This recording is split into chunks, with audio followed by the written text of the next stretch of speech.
So welcome back to the channel, everybody. This is John with SwingFit. It is a beautiful day outside. Not only is the sun out, the birds are out, but we are about to head over to the studio to do another head-to-head comparison with you, where we're going to take a look at the brand new PXG Gen 4 driver, the X version, and compare it to none other than the PXG Proto driver. You know, we're already big fans of the Proto, not only for its price point, but also for all the different ways we can tune and optimize this thing to really match up to somebody's unique delivery. So guys, if you happen to be an owner of the Proto driver and was just really on the fence about trying the latest and greatest, you're not going to want to miss this video because you just might be surprised. So let's head over to the studio and find out how these things stack up.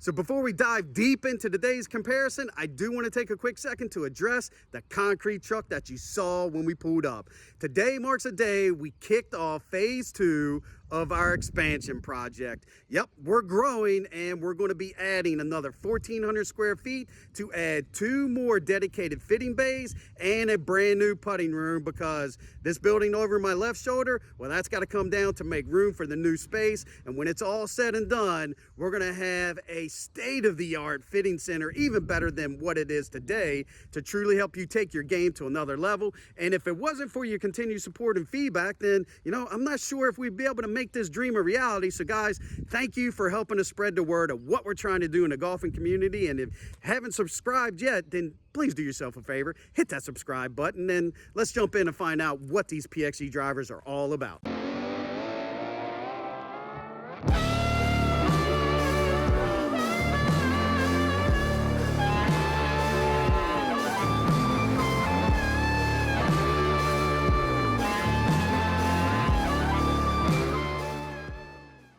So now let's take a deeper look into the 2 driver heads that we're going to be comparing tonight. Because all things being equal, they are identical, just one happens to be newer than that of the other. And although the 0811X driver looks very similar in shape and size to that of the new Gen 4, I promise you there's definitely something going on under the hood, and it's more than just lipstick on a pig.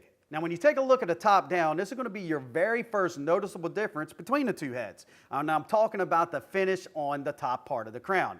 Last year's was this matte black finish, and this year it's got this nice little checkerboard pattern in the middle, and it's actually got this nice satin finish. So it's a little glossier, but it's not high gloss. And the reason why PXG made this change was they received a lot of feedback from the community that the matte black finish was very susceptible to scratching and marring up, and after about 4 to 6 rounds, people was even reporting that the heads just look like doo-doo, especially if you didn't keep the head cover on. So definitely, I've already had this thing out, gaming it around, just testing the durability, and I can already tell you this thing is 100 times better than that of the matte black finish. So really kudos to PXG for listening to that feedback. Now, this little silver checkerboard pattern, there's definitely something else going on here. So let's talk about that. And unlike most manufacturers where they're using more carbon fiber in the top part of the crown, PXG is only using it in this center portion only. The heel and the toe is a titanium-based material, and what PXG is saying, it just gives the driver a little bit more spring-like effect without sacrificing the stability of the driver head itself. And of course, we know the benefit by going carbon fiber in the top just allows you to bring CG down and actually just increase MOI to make it a little bit more forgiving. And I can definitely tell you that this head is a lot more forgiving than that of last year's head. So definitely, once again, very good positive change. Now, when we flip these heads over, you're going to notice one big difference, and that is the Gen 4 has one less port than that of last year's PXG Proto. And from a club fitting perspective, I was a huge fan of having that extra port in the bottom. It just really gave me the ultimate flexibility to configure this thing 20 ways to Sunday, and it didn't matter if you were struggling with a hook, a slice, low spin, or high spin. I could put that mass exactly where I wanted to help my customers change the shot outcome.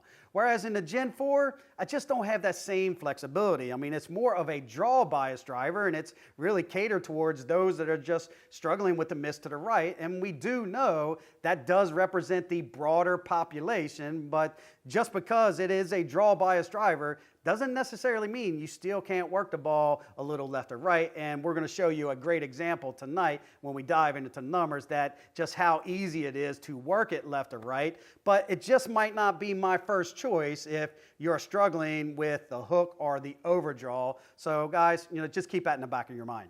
Now I can continue to go on and talk about all the other subtle differences and how this year's model is a little better than that of last year's and why you might want to give it consideration, but there is one last thing I want to touch on, and that is how does the driver sound? Because this definitely was an area of concern that PXG took in consideration when they built the new driver, and I can tell you without question the new Gen 4 definitely sounds better than that of last year's. And I might even go as far to say that this might be the best sounding driver that PXG has created to date. And it's all courtesy of this new honeycomb TPE insert that PXG is putting inside the head. They're sandwiching this little piece of rubber molding material in between the front port and the back port, and that's just kind of preventing those shock waves or those sound waves from just bouncing all over the place, and just gives it a nice deep tone. And if you want to kind of another illustration, if you ever seen the advertisement for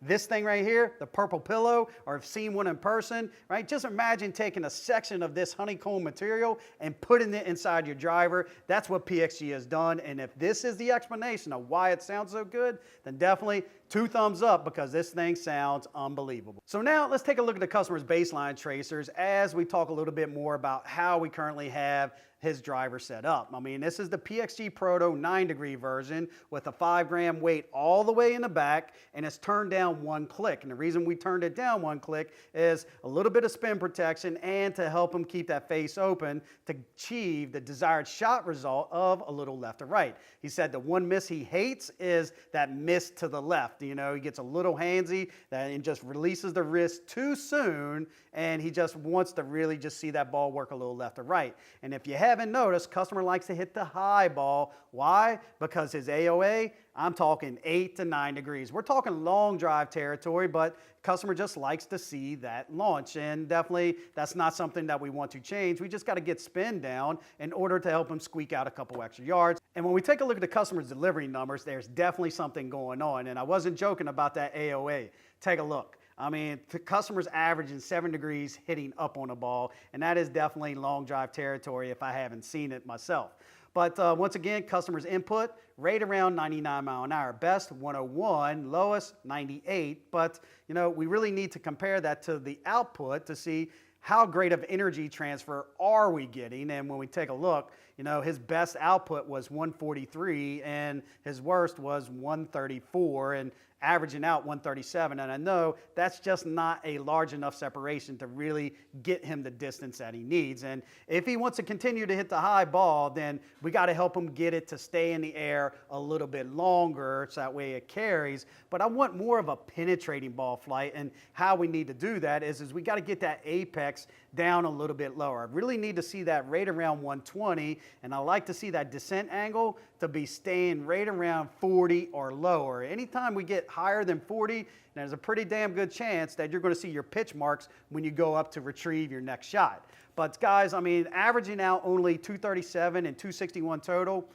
I think there's something we can do, and I'm just not quite sure if we even need to go a little lower loft, but we are going to break out the Gen 4, same current setup, so let's take a look at these baseline tracers.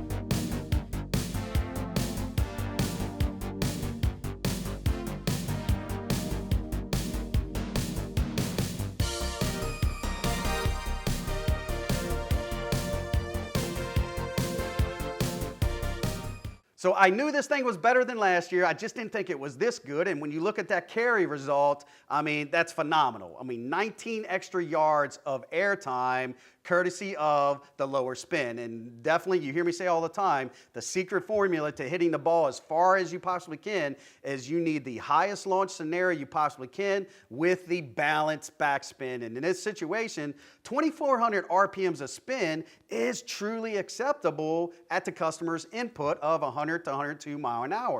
But not when he's hitting up on it as much as he is. So if you've been told that, it looks like you're launching the ball and you got high ball flights, then your secret is you're looking for a driver head to bring spin down. And no question, if you're struggling with spin and you game in the Proto, the Gen 4 is a major step in improvement because that's 360 RPMs of spin, which is night and day at the same loft. So really, really great option here for you. But 256 is a great, great result. And that total column, let this be a little golden nugget for you, is I don't put a lot of stock into this. This is a computer-based algorithm, and what I tell everybody is your results might vary depending on your course conditions. So, I factor less on the total indoors, and I really just focus more on the carry. And if I can create a separation, show some improvements in that column, I know you're going to see some major improvements out in the real world. And, pretty good chance this customer will be able to get it out to 280, 290 very easily with this new head in place. But that's not it though. There's something else that I want to kind of focus on because I do feel that sometimes this might get lost in translation. So let's go a little deeper. And of course, I'm talking about that 6 mile an hour ball speed spike that the customer picked up. If this 6 mile an hour was just as a direct result of swapping out the head, I'm telling everybody, stop what you're doing and go give this bad boy a try because this thing has something in it. But it's not always the case, okay? So we always got to make sure we're looking at input versus output because we will very rarely see a 6 mile an hour change or increase just by making a gear change. It doesn't really happen. It's always going to be a direct byproduct of something else that's going on. And when we look at the club compare, sure enough, the customer is swinging it 4 mile an hour faster. But why? And the simple explanation is that this head is 5 grams lighter than that of last year's. And although that may not seem like a lot, it will affect the balance, the weight, and where the customer feels the head in transition. And the customer said it no longer felt like a cannonball. And he felt like, I just feel like I can hold on to the release just a hair longer without worrying that I'm going to actually leave it way out to the right. So that just helped him create a little extra speed.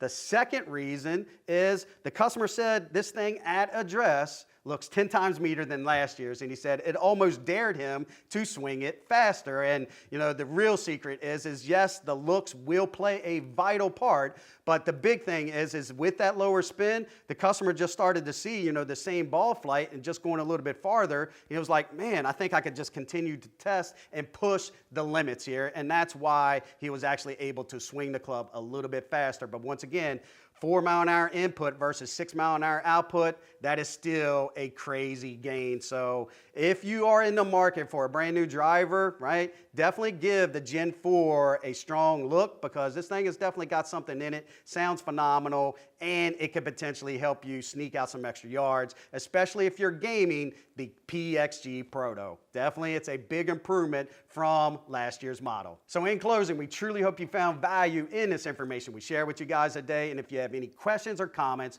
do me a favor. Leave them in the remarks below. And if you did find value, smash that thumbs up. And don't forget to take a look at one of these videos over here because there's probably a couple golden nuggets that's just waiting to help you take your game to another level. So until next week, thanks for watching.